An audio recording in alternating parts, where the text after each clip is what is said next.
Fala, nação atleticana, tudo bem com vocês? O meu nome é Luiz, sejam bem-vindos ao canal Palavra Atleticano. E no vídeo dessa quarta-feira nós vamos falar sobre a derrota do Atlético Paranaense para o Bahia em partida válida pelo Campeonato Brasileiro. Então fiquem comigo que logo depois da vinheta a gente volta para falar sobre tudo o que aconteceu nesse confronto.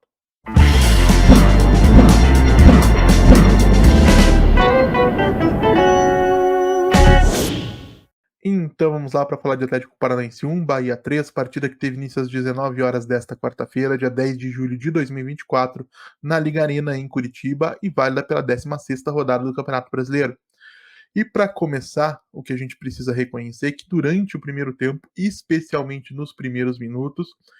se tornou bastante clara a diferença do estágio de desenvolvimento das duas equipes, porque de um lado a gente tinha um Bahia com um trabalho consolidado de um treinador que assumiu o comando ainda em setembro de 2023, então está prestes aí a completar um ano daqui 2 meses, e de outro a gente tem um Atlético Paranaense comandado por um interino em vias de ser assumido pelo seu terceiro treinador nessa temporada, uma coisa que tem se tornado rotina na vida do torcedor atleticano e que deveria parar. O Atlético precisa fazer uma reflexão profunda sobre o seu comando técnico e como ser um pouco mais estável nesse sentido. E a grande questão é que o Bahia, sendo uma equipe muito bem treinada pelo Rogério Ceni e tendo bons valores individuais dentro de campo, com a participação dos seus laterais, o Gilberto pela direita e o Luciano Juba pela esquerda, mais os seus meio-campistas, o Rezende, o Jean Lucas, o Carlos De Pena e o Cauli, sempre se aproximando, sempre dando opções de passe o tempo todo para tentar manter a posse da bola, quebrar as linhas de defesa do Atlético e gerar perigo, lógico, de gol para a defesa atleticana. Foi assim que o Bahia se mostrou uma equipe coletivamente muito superior e construiu com muita facilidade nos 15 primeiros minutos de jogo uma vantagem de 2 gols no placar. E a grande questão e o que poderia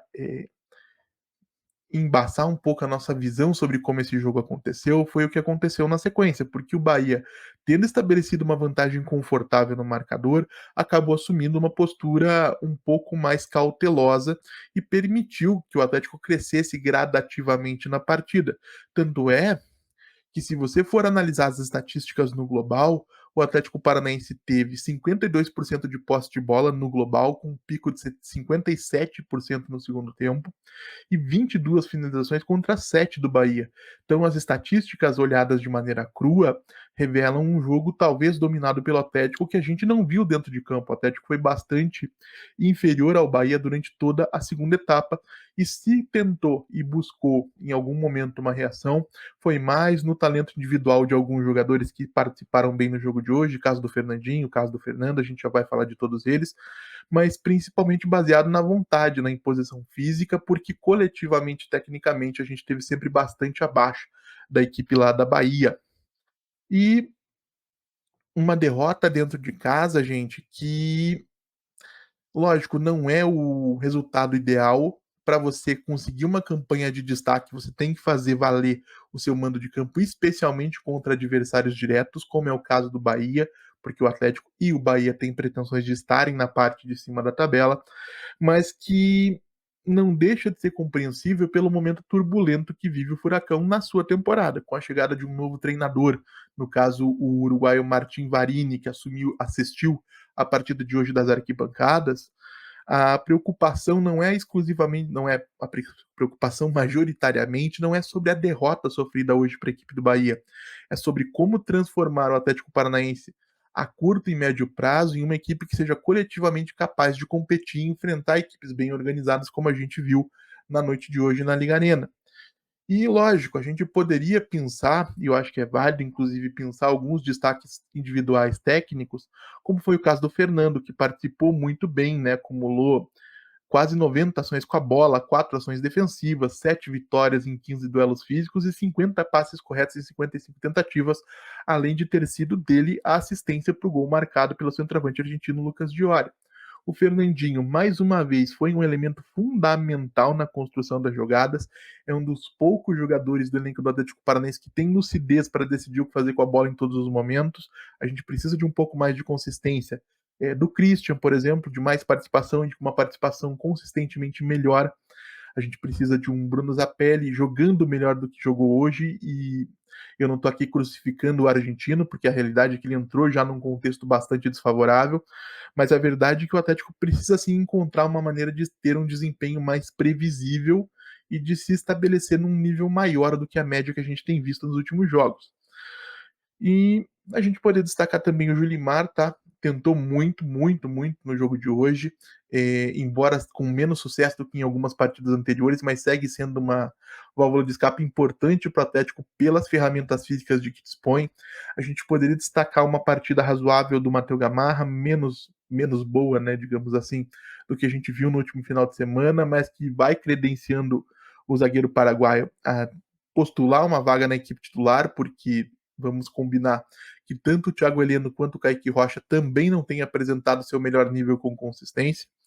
E a gente poderia destacar, por que não, o Lucas Diório, tá? Pro nível técnico que ele vinha apresentando, hoje ele teve uma participação bastante razoável, conseguiu dar sequência em alguns lances e marcou um gol aproveitando da sua estatura. O Diório, salvo engano, tem 1,87 m ou 1,89 m, então isso seria uma coisa que a gente esperaria de um centroavante com esse porte físico, né? Então, alguns destaques positivos nós tivemos, a grande questão é realmente como transformar essa equipe. E esse momento, gente, por mais que ele seja negativo, e eu entendo a frustração do torcedor, e eu entendo quem tenha vaiado, quem tenha ido embora com alguns minutos de antecedência, a gente precisa de um pouquinho de tranquilidade, porque a chegada de um novo treinador pode ser um momento de virada de chave para o Atlético Paranaense na temporada,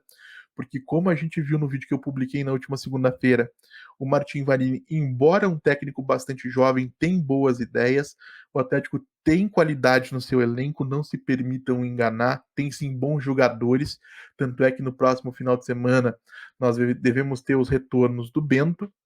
né, que voltou depois da disputa da Copa América. É possível que para enfrentar o Ipiranga no sábado a gente também tenha os retornos de Nicão e de Gonzalo Mastriani. Então o elenco vai ganhando corpo com o retorno de alguns desfalques. Na sequência a gente deve ter também o retorno do Agustin Canóbio depois do encerramento da Copa América. Não sei como é que está a partida entre Colômbia e Uruguai nesse momento.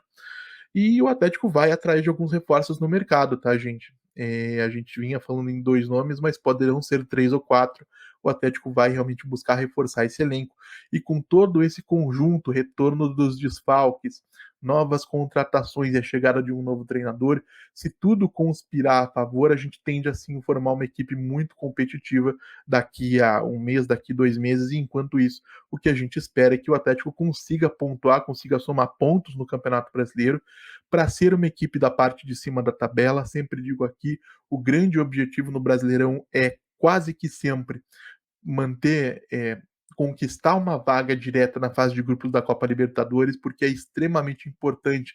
para visibilidade do projeto esportivo do Atlético, para a viabilidade financeira do projeto esportivo do Atlético, estar na Libertadores todos os anos. E nas Copas, lógico, a gente espera que pela disparidade técnica, na próximo sábado o Atlético consiga reverter a desvantagem que tem na eliminatória contra o Ipiranga e que conquiste, lógico, acesso às oitavas de final no playoff contra o Cerro Porteño na Copa Sul-Americana. Então o Atlético, que nesse momento precisa de um pouco de calma, conseguir se manter na parte de cima da tabela do Campeonato Brasileiro, se manter vivo nas Copas para poder daqui a pouco começar a colher os frutos de um trabalho que a gente espera que a diretoria faça muito bem daqui para frente, como fez, torço, na escolha do novo treinador que chega para implementar um modelo de jogo que tem tudo a ver com o clube. Mas quero saber também a opinião de vocês, claro, deixem aí nos comentários o que vocês acharam do jogo de hoje, quem foi bem, quem foi mal e por quê. Como eu sempre digo aqui, eu leio todos os comentários e respondo todos. Sei que estou devendo resposta para um pessoal ainda, mas vou procurar me atualizar o mais rapidamente possível nessa questão. E se você está chegando agora, eu vou pedir que você deixe o seu like, se inscreva no canal, compartilhe o conteúdo em redes sociais. A gente volta a falar do Atlético Paranaense amanhã aqui no canal Palavra Atleticano. Muito obrigado mais uma vez pela atenção de todos e até a próxima.